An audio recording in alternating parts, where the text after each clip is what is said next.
La semaine de la créativité, pour moi, c'est hyper important parce que j'ai, par exemple, récemment repris des études de design qui m'ont permis d'accéder à un poste super qui me passionne, où en fait je travaille sur l'innovation. Je travaille sur l'innovation d'une grande marque de consommation.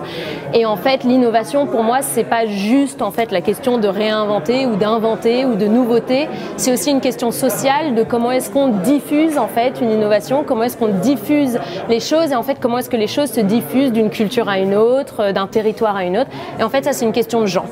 Et donc, finalement, en fait, tout ça est une question d'être humain. Et l'être humain, c'est ultra passionnant parce que c'est des mécanismes de comportement, c'est des réflexions, c'est des rejets, c'est plein de choses très, très complexes. Et en fait, ça me permet de lier la compréhension empathique de l'être humain et aussi toutes ces complexités dans l'adoption de nouvelles tendances ou de choses qui n'existent pas encore.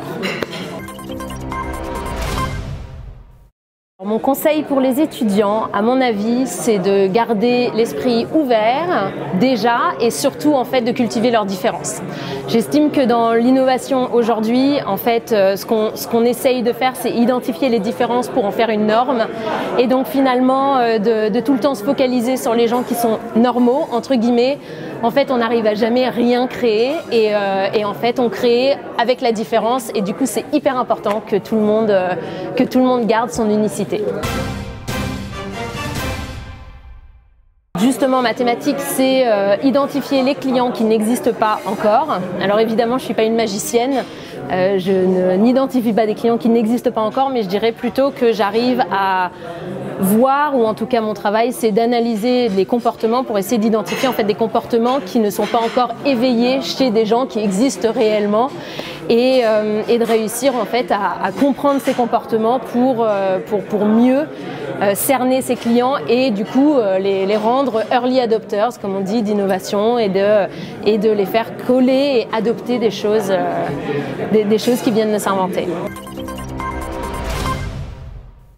Ce que je vais faire pendant la semaine de la créativité, c'est de façon très condensée en fait ce que je fais moi dans mon quotidien. Donc moi je suis directrice de la stratégie et de l'innovation, donc comme je vous disais d'une grande entreprise.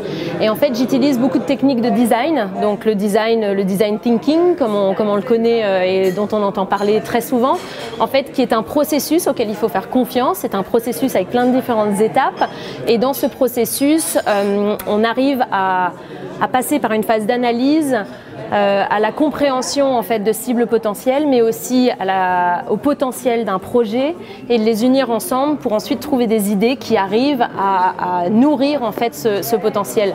Donc en fait, ce que j'aimerais bien faire, c'est faire cet exercice-là de façon beaucoup plus condensée et mettre en fait les étudiants dans une sorte de représentation un peu réelle des challenges que nous qu'on aborde tous les jours.